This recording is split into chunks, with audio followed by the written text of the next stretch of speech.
بسم اللہ الرحمن الرحیم۔ السلام علیکم ناظرین کرام، نئی ویڈیو میں آپ کو خوش آمدید کہتے ہیں۔ عمران خان رات کو بھی جب تقریر کر رہے تھے تو وہ ایک بات بار بار کر رہے تھے، مشکل وقت ضرور ہے لیکن وہ کہہ رہے تھے کہ آخری امید اب بھی عدلیہ سے ہے، عدالت سے ہے، اور عدالت ہی فی الحال پاکستان کو اور پاکستان کے نظام کو بچا سکتی ہے۔ آج ایک بار پھر سپریم کورٹ کے اندر 3 رکنی بینچ بیٹھا۔ الیکشن کمیشن کا نظر ثانی کیس ہے۔ آج اس کیس میں سب سے بڑا بریک تھرو ہوا ہے اور اس کیس کے اندر پہلی قربانی کی خبر ہے کہ آخر الیکشن نہ کروانے کی سزا کسی کو تو ملنی ہے، اور کہیں نہ کہیں سے اس سزا کے عمل کو شروع بھی ہونا ہے۔ تو پھر ظاہر ہے یہ کہاں سے شروع ہوگی؟ آج جسٹس اعجاز الاحسن نے بہت واضح انداز میں پہلی بات یہ بتائی کہ نگران حکومتیں صرف الیکشن کمیشن کی سہولت کے لیے آئین میں شامل کی گئی ہیں اور ان کا اس کے علاوہ کوئی اور مقصد نہیں ہے۔ ساتھ ہی انہوں نے کہا کہ الیکشن کمیشن کا کام الیکشن کروانا ہے اور یہ اس کی ثوابدید نہیں ہے، یعنی میں الیکشن کروا سکتا ہوں یا میں الیکشن نہیں کرواؤں گا، یہ اس کا فرض ہے جو آئین کے اندر طے کیا گیا ہے۔ آج وکیل سجیل سواتی جو الیکشن کمیشن کے وکیل ہیں ان کو بڑا مہنگا پڑا، اور اس حوالے سے جو آج پہلی سزا کا میں کہہ رہا ہوں وہ بڑے اہم سوالات تھے جو جسٹس منیب اختر اور جسٹس اعجاز الاحسن نے اٹھائے۔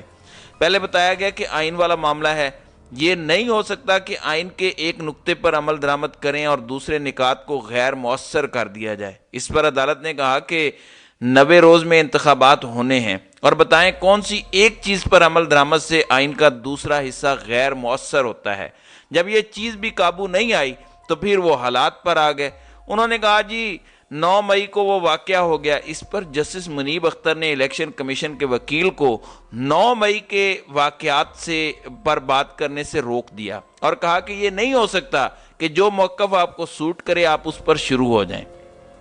پھر جب ان سے پوچھا گیا کہ آخر ایک ہی دن انتخابات کیوں ہو سکتے ہیں، اس پر انہوں نے کہا کہ آپ ہمیں اس نقطے پر مطمئن کریں کہ جو لیڈر آف دی ہاؤس ہے وہ قومی اسمبلی کے اندر ہو یا صوبائی اسمبلی کے اندر، اس کو اسمبلی تحلیل کرنے کا اختیار جو آئین دیتا ہے اس کو روکا کیسے جا سکتا ہے۔ اس سوال پر بھی کوئی جواب نہیں تھا۔ پھر چیف جسٹس درمیان میں آئے اور چیف جسٹس نے کہا کہ دیکھیں صورتحال یہ ہے کہ فی الحال تو آپ اندھیرے میں سفر کر رہے ہیں جس کی کوئی منزل نظر نہیں آ رہی، یعنی آپ کا نقطہ ہی واضح نہیں ہے کہ آپ کہنا کیا چاہتے ہیں اور کرنا کیا چاہتے ہیں۔ اب انہوں نے جب یہ کہا کہ موجودہ حالات میں انتخابات ممکن نہیں ہیں تو اس کے بعد عدالت نے کہا کہ آپ آئینی اصولوں سے موجودہ حالات پر آ گئے ہیں۔ اس پر پھر چیف جسٹس نے کہا کہ الیکشن کمیشن کب تک الیکشن کو آگے کر کے جمہوریت کو قربان کرتا رہے گا، اور کب الیکشن کمیشن کہے گا کہ بس بہت ہو گیا اب الیکشن ہوں گے، اور الیکشن کمیشن سیاسی باتیں کر رہا ہے۔ پھر عدالت نے یہ بات کی کہ آپ نے ہمیں کیوں نہیں بتایا کہ انتخابات جو ہے وسائل کی وجہ سے نہیں ہو سکتے۔ پھر انہوں نے ایک مثال دی چیف جسٹس صاحب نے کہ آپ اپنے حکم پر عمل درآمد کیسے نہیں کروا رہے، جو ہم پہلے دن سے آرٹیکل 220 کی مثال دے رہے ہیں۔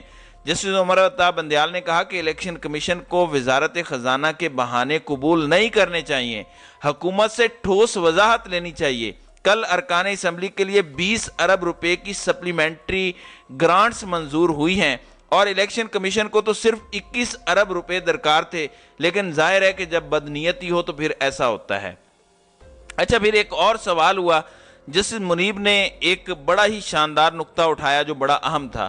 انہوں نے یہ سوال اٹھایا کہ مثال کے طور پر کوئی اسمبلی 6 مہینے کے بعد، مثلا بلوچستان کی اسمبلی ہے وہ 6 مہینے کے بعد تحلیل کر دی جاتی ہے، تو اس کے بعد کیا 4.5 سال نگران حکومت رہے گی؟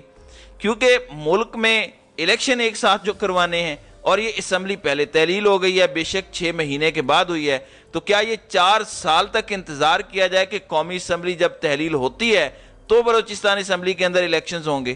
جس پر حیران کن طور پر الیکشن کمیشن کے وکیل نے کہا جی ہاں 4.5 سال ہی نگران حکومت متعلقہ صوبے میں کام کرے گی، جس پر انہوں نے آرٹیکل 254 کا حوالہ دیا کہ 90 دن کی تاخیر کا قانونی سہارا مل سکتا ہے۔ اس پر چیف جسٹس نے کہا کہ اس کا ایک مداوا یہ بھی تو ہو سکتا ہے کہ 4.5 سال کے لیے ایک نئی منتخب حکومت آ جائے، یعنی الیکشنز کروا کے، بجائے اس کے کہ آپ اس کا انتظار کریں۔ اب اگلا معاملہ جس پر ہم محسن نقوی